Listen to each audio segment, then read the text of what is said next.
Bonjour tout le monde. Alors, je voudrais attirer votre attention aujourd'hui sur l'enjeu du financement de la culture. On sait qu'il y a un budget qui va s'en venir. Tout le monde est en demande prébudgétaire.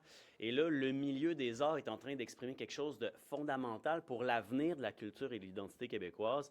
Je sais qu'on a un ministre de la Culture en ce moment qui va à l'UNESCO faire des représentations, un ministre qui a légiféré sur la découvrabilité, mais ce qu'il faut voir, c'est que tout ça, pour que la culture québécoise soit découverte, il faut aussi qu'elle soit financée, il faut qu'elle existe, il faut que le jeune public soit en lien avec cette culture-là.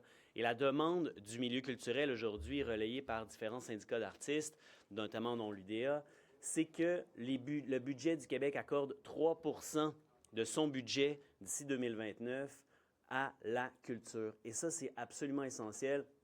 En ce moment, le financement, c'est entre 1 et 2 ça n'a jamais dépassé 2 mais il faut qu'on augmente ça. Et le gouvernement doit aussi, comme le disait mon collègue Gabriel hier en Chambre, il doit revenir sur son ambition de couper les sorties culturelles à l'école. On doit avoir de l'argent pour que les jeunes de tous les milieux, de tout le territoire, soient en contact avec la culture. Je lisais plutôt la lettre ouverte d'Émile Proucloutier, qui faisait un plaidoyer pour l'accès à la culture, notamment chez les jeunes. Puis il disait, à une époque, il y avait la télévision que tout le monde regardait, puis il y avait de l'accès à la culture à heure de grande écoute, puis tout le monde pouvait un peu se rassembler autour d'un contenu culturel commun.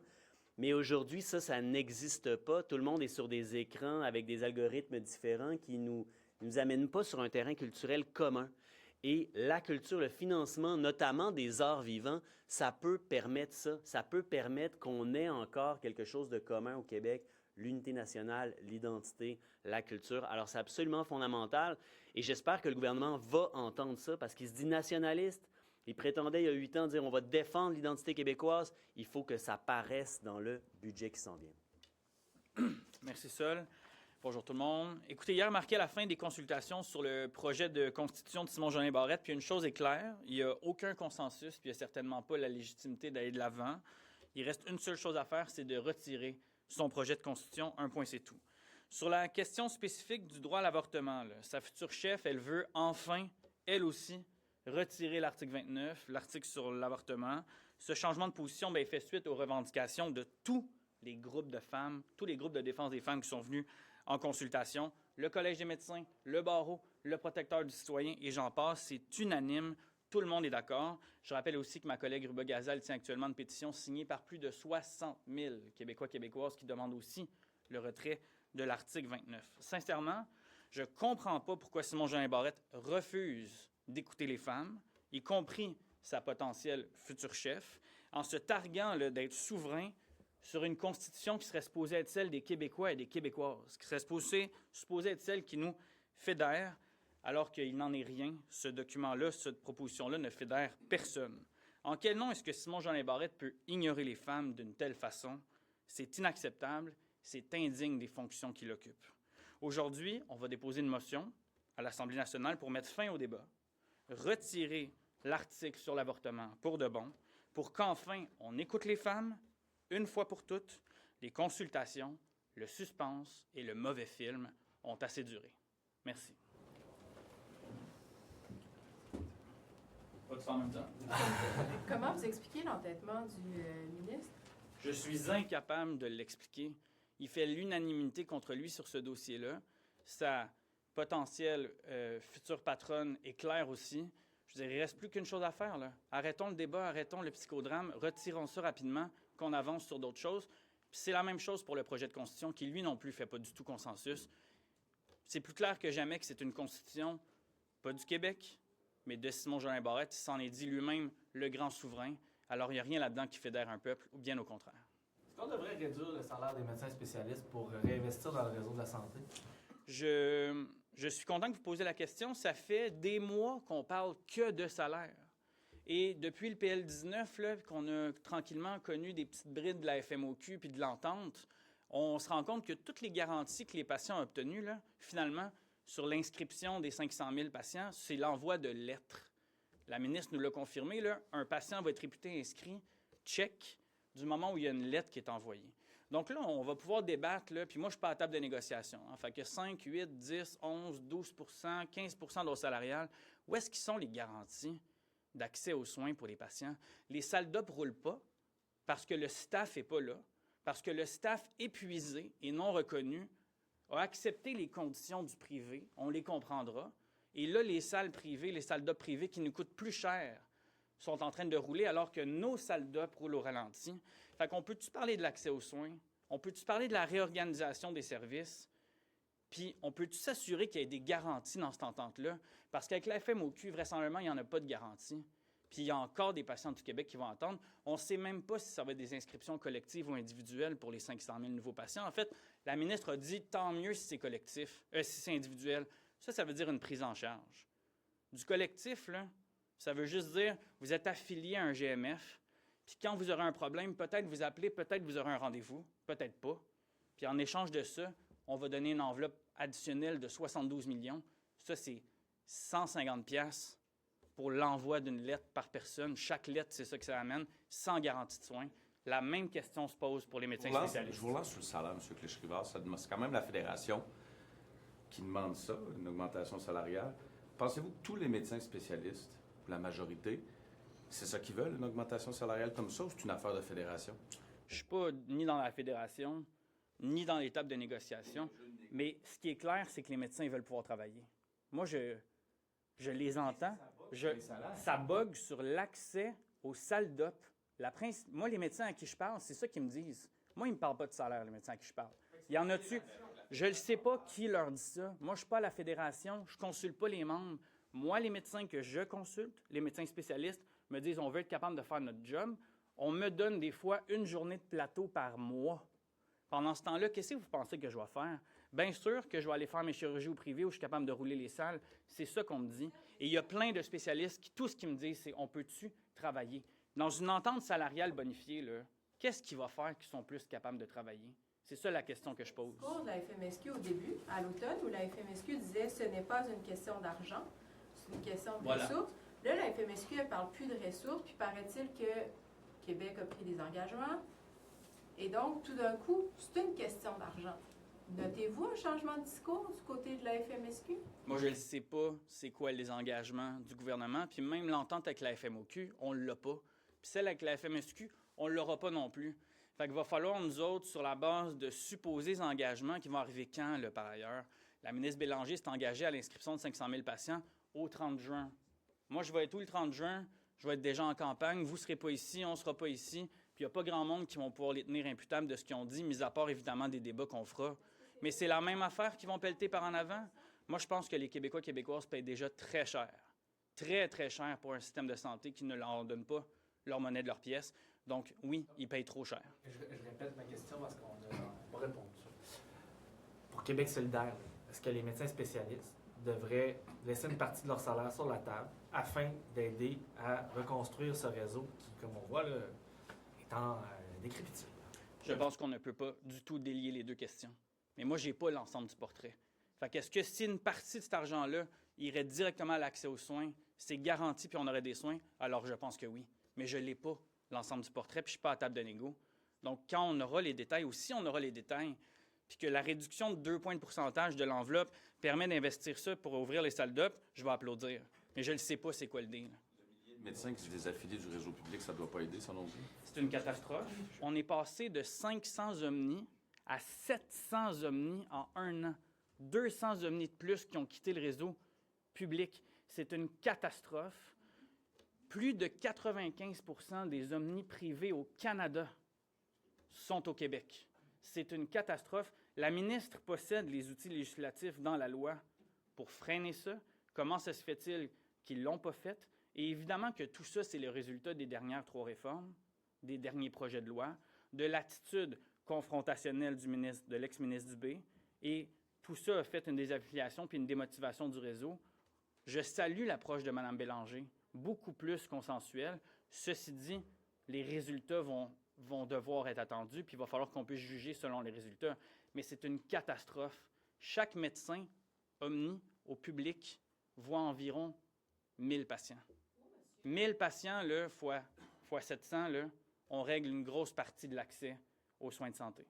Vous, M. Zanetti, est-ce que vous êtes favorable à une exception dans le loin pour présenter un candidat homme? Oui, c'est une proposition qu'on va présenter aux membres en fin de semaine, puis eux, ils vont trancher ça. Donc, oui. Ça? Oui, je suis favorable à ça. De faire cette exception-là, donc? C'est ce qu'on va proposer aux membres. Au bout du compte, les membres décident, puis on va porter leur parole et leur décision. Donc, la règle était trop stricte, si c'est nécessaire de faire des exceptions? Bien, c'est une réflexion qu'on va trancher en fin de semaine, tout le monde ensemble. Tu sais, c'est une règle mise de l'avant par les membres de Québec solidaire qui vont réévaluer en fin de semaine. Puis, je ne vais pas présumer de leur décision, mais quelle qu'elle soit, on va la porter avec enthousiasme et puis se rallier à la sagesse collective. Portez aussi avec enthousiasme le projet d'indépendance du Québec. Vous seriez à l'aise d'avoir un élu qui est dans une formation fédéraliste arrivé à Québec solidaire? C'est sûr que tous les candidatures qui vont se présenter pour Québec solidaire vont adhérer à l'ensemble des valeurs de Québec solidaire, notamment la souveraineté. Donc, lorsqu'il y aura des annonces en ce sens, s'il y a lieu, je commenterai sur des cas particuliers. Une espèce de coming out souverainiste pour être accepté à QS. Il faut le dire ouvertement et publiquement. 100%. Il faut très bien défendre les valeurs de Québec solidaire pour se présenter pour Québec solidaire. C'est un prérequis. On ne pourrait pas avoir des gens qui se prennent pour Québec solidaire qui disent « Moi, je ne suis pas féministe, moi, je ne suis pas indépendantiste, moi, je ne suis pas de gauche. » C'est pas un menu à la carte. Voter NPD au fédéral, M. Zanetti? Je vous dirai pas qu'est-ce que je vote au fédéral, mais c'est ça, je laisse deviner. Ces règles-là que vous aviez présentées à l'époque qui ont été adoptées par les membres pour la représentation de femmes, là, vous, étiez-vous à l'aise avec ça? Est-ce que ça ne vient pas vous encarcaner pour les prochaines années? Ou? Non, moi, je trouve que c'est super important. Québec solidaire, on est le seul parti qui avons des mesures institutionnelles comme ça aussi fortes pour amener plus de parité. On est le seul parti, notamment, qui, avec la formule de co-porte-parole, s'assure qu'il y ait toujours une porte-parole qui est une femme. En ce moment, c'est la chef parlementaire, mais il y en a toujours une. Et on est le parti qui met des mesures en place. Puis, étant donné qu'on innove puis qu'on est des leaders là-dedans, ben là, des fois, on fait des règles. Puis après ça, ben il y a des moments où ça vient aussi des membres, l'idée de re-questionner ça. Puis en fin de semaine, ils vont décider c'est quoi la règle qu'ils veulent avoir à ce moment-ci selon la conjoncture. C'est important de mettre des règles, c'est important de s'ajuster à la conjoncture. Puis moi, je vais évidemment... la conjoncture, c'est qu'on arrive en période préélectorale, puis il y a des approches qui se font pour avoir des candidatures. Si la conjoncture arrive finalement, je veux dire, à la première occasion, vous allez faire une exception pour déroger à vos règles? On ne peut pas présumer de la décision que vont prendre les membres en fin de semaine. Fait que moi, je ne le ferai pas non plus. Puis, ce qui est sûr, c'est qu'on va s'assurer d'avoir la parité. Et puis, on est le seul parti qui faisons ça. T'sais, donc, je trouve ça quand même paradoxal. Moi, j'aimerais juste regarder que tous les autres n'ont aucune règle pour faire ça, là, pour s'assurer de la parité. Regardez le Parti québécois. Ils ont commencé la législature à 3 députés hommes. Ils ont gagné 3 partiels. Ils auraient pu atteindre la parité parfaite. Ils ont décidé de présenter des hommes à place. Ils ont présenté une seule femme. Je veux dire, vous leur demanderez s'ils trouvent ça important, la parité. Nous, on est clairement des leaders. On est en avance.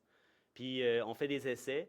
Et puis là, ben, on s'ajuste en conséquence. Puis je ne sais pas qu'est-ce que les gens vont voter samedi. Vous appuyez déjà quand même ce changement-là. Ben, moi, je suis un porte-parole. Je vais appuyer les décisions que les membres vont prendre. Puis j'appuie aussi le fait qu'on se pose la question puis que la décision soit soumise aux membres. Vous seriez déçu si l'exception est refusée, par contre? Bien, je vais évidemment pas... moi, je ne vais pas être déçu de la décision des membres de Québec solidaire. Je vais la défendre coûte que coûte. Puis je ne vais pas, quelle que soit l'affaire, je ne vais pas comme répondre à cette question-là. Ça a peut-être été dit, là, mais elle émane de qui, la proposition pour une exception? La proposition, ben, elle émane notamment de l'Association de Gouin et du Comité de coordination nationale. Okay. Ce sont des membres élus. Là. Pas du caucus. Pas du caucus, non. OK. Mais disons qu'ils décident de ne pas aller de l'avant. Est-ce que ça n'envoie pas l'image d'un parti où, tu sais, c'est difficile. Vous savez, cette vedette-là, quand même, là, qui veut se présenter pour vous, si on dit, ben merci, mais non merci, quel message ça peut envoyer à d'autres candidatures de non potentielles? Je vous propose de commenter ça s'il y a lieu, quand ça arrivera, si ça arrive. Vous allez défendre la décision des membres.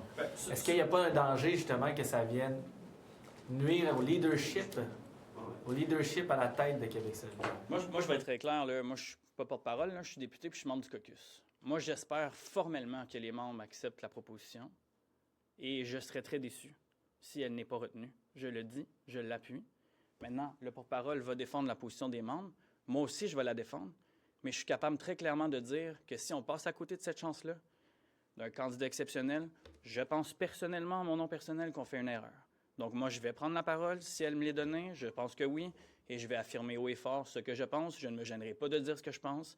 On passerait à côté d'une chance extraordinaire d'avoir un candidat potentiel d'Angouin qui pourrait rallier beaucoup de monde. Puis est-ce que vous pensez donc Est-ce que c'est l'opinion majoritaire au caucus? Je vais laisser les membres du caucus parler pour eux autres. Est-ce que vous pensez donc de déjà s'engager en disant que ce sera la seule exception? C'est une erreur aussi? Parce que là, vous le dites, monsieur... Il n'y a pas d'autre. Anticiper que dans les prochains mois, il y a quelqu'un de renom qui va vouloir se présenter... Il n'y a pas d'autre instance. Le Conseil national là, qu'on a, c'est le dernier. Ensuite, il y a le Congrès, mais qui est voué à toutes sortes d'autres choses, à la plateforme électorale. Et d'autre part, je veux dire, on commence à savoir un peu là, l'idée des démarchages globales quand même. T'sais, on peut vous assurer déjà que dans Sainte-Marie-Saint-Jacques, on va présenter une femme.